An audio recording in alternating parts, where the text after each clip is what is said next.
Thank you very much. I must say, being in a room like this full of monetarist economists does make me feel faintly Austrian. Friedman was not the wisest man that I ever knew. I think that was probably F.A. Hayek, another Nobel economist. But he was certainly the most quick-witted and also, of course, one of the most engaging individuals. And that gave him an impact that was well above his rather short stature. He used to wear one of these ties, this Smith Institute tie, and it sort of came down to his knees, like that. But he was a very engaging man, and I don't know whether anybody mentioned it this morning, the old story about the student who falls asleep in one of Milton Friedman's classes, and he awakes to find Friedman scowling over him saying, "Well, come on, what's the answer?"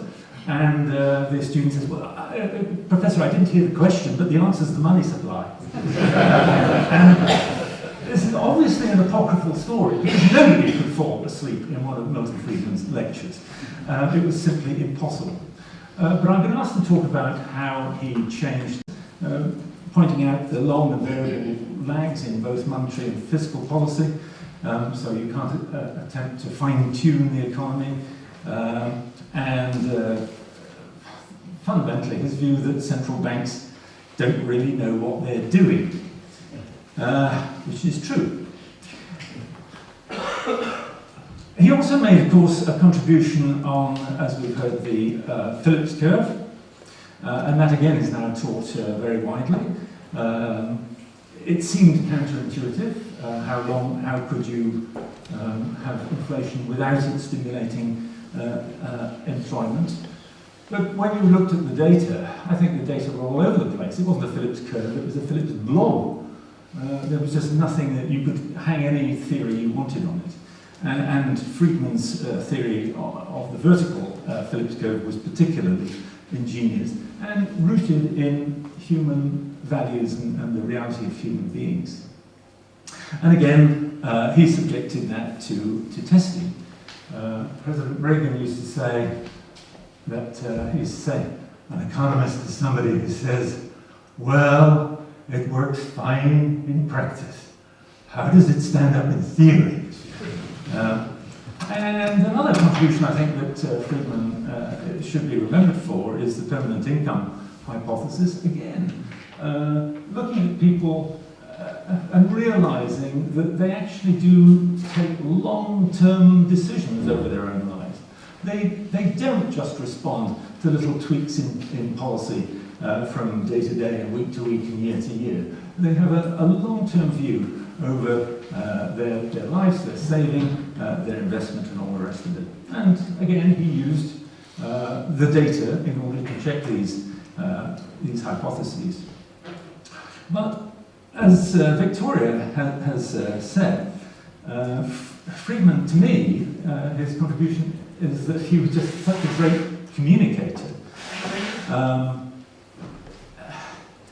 Edward Heath, when he was Prime Minister, he told me, he said, Milton Friedman came round to me and I asked him what to do.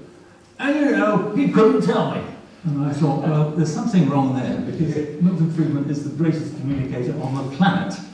So if he thought that he didn't know what to do, it was because Friedman was telling him probably that the policies he needed to adopt were not ones that Heath would like politically, that they were very difficult policies to get through.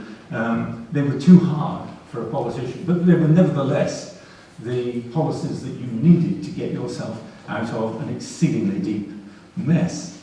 And of course, Heath, like Nixon, adopted wage and price controls, even though Friedman advised against it. In fact, Friedman resigned as one of Nixon's advisors over that.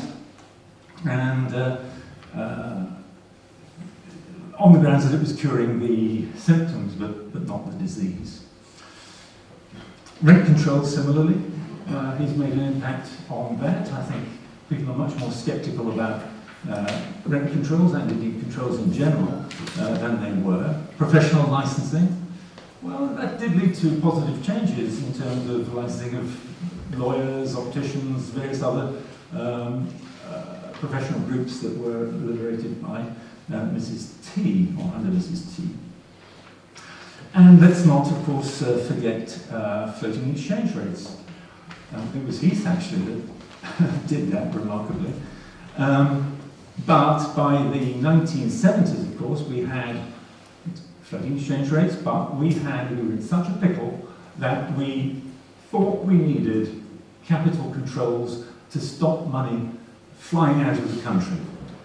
And of course, Friedman made the point that that is just nonsense, that if you have sound economic management, then people will invest in your country. If you have unsound economic management, then they won't. And Howe and Lawson were really very brave when it came to dealing with this. Lawson telling me that we were sailing on uncharted waters. Everybody, all the economists were telling us that if we got rid of capital controls, money would flood out, we'd be bankrupt.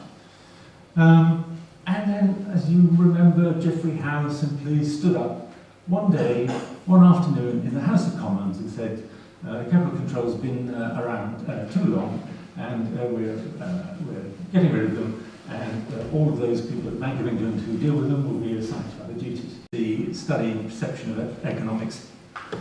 And of course, in those famous days when 364 economists, one for every day of the year, according to an economist, those 364 economists wrote to the Times famously saying that the Thatcher-Howe budgets would bring recession and disaster and chaos. And everybody thought, well, that's it, you know, Mrs. Thatcher will have to go now, she'll have to change all this, and Howe will have to be fired, and all the rest of it. That was just a general response, because people were so steeped in a certain way of looking at economics that they couldn't conceive of any other way forward, and they couldn't understand what Howe and Lawson and Co. And Thatcher were trying to do. They argued that far from trying to rein things in and get the economy on an even keel, that what you actually needed was to stimulate things with more tax cuts and more public spending and export subsidies and import controls and all of that kind of stuff. Inject all these things into the economy and give it a boost. And Mrs. Thatcher's view, of course, was that the economy had quite enough boost and it needed to get a bit of reality. Had to come off the drug. But the mainstream economics was deeply rooted in the general theory. It's a 1930s book. And it was very unsophisticated by today's standards. The Treasury Model itself, which Peter referred to, with its 500 equations, largely ignored money. It didn't talk about real wages and their impact on employment. And it was, as Philip Booth, my friend at the back, Philip Booth put it, this was economics without price and without scarcity. In other words, it wasn't economics at all, it was an ideological way forward.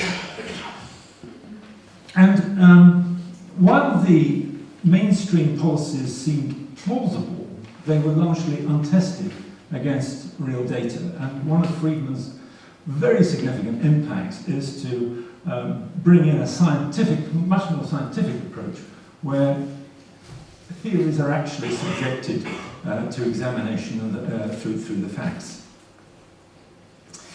I think that also mainstream economists forgot that there are things which are actually more important than perhaps fighting off recessions and protecting national income.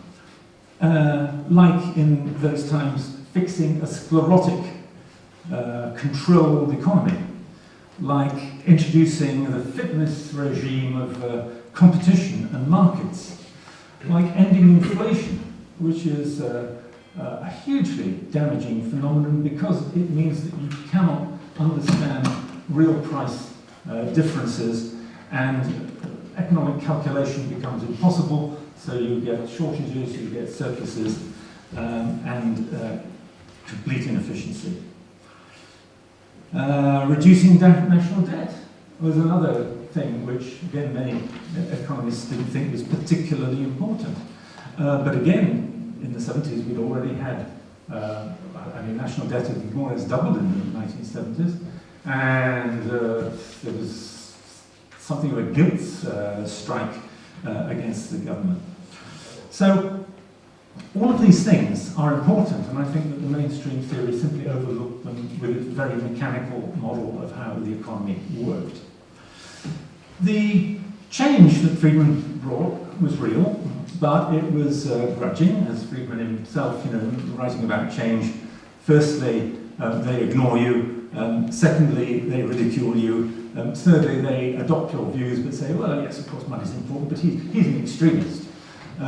So what we're getting to, and what I think the counter-revolution in monetary theory did, was to make monetarism a much more mainstream idea. It did change economics. And that's being taught in A-levels in UK, it's being taught in university departments. And the view is that, yes, as Friedman told us, money is important. So the question is, how important?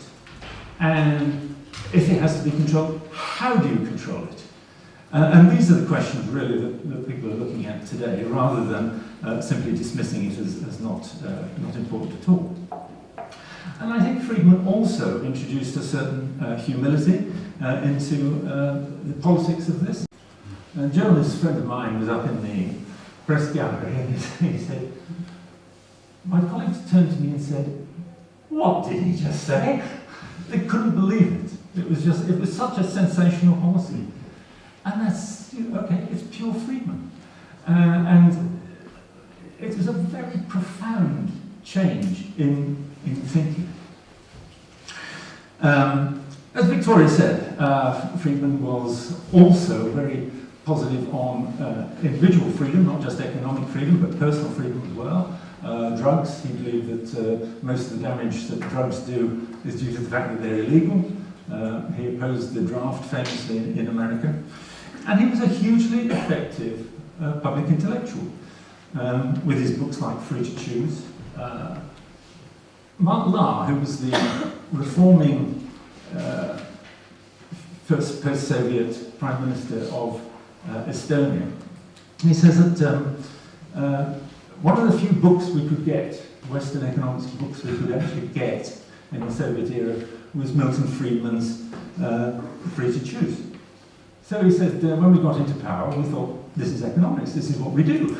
So we just did it. And he said, we didn't have any Western economists telling me that it was impossible. So we just did it. And of course, they never looked back. And Friedman was, of course, very willing to advise any politicians against their will. But he also enjoyed the company of young people, which again, I think is really crucial.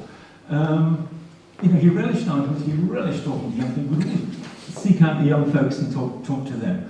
And that has an intergenerational effect in the mindset of how young people, as they mature, see economics and see personal liberty. So I think he did actually change events for the long term. You can argue, oh, well, different ways of controlling the money supply came and went, yeah, okay, right. But I think that he made a profound change in the way that we look at macroeconomics and in the way that we look at individual freedom. And as Alan Greenspan famously said in a film I helped on, he said, there are very few people over the generations who have ideas that are sufficiently original to materially alter the direction of civilization. Milton is one of those very few people, and I think he did alter the direction of civilization. Thank you.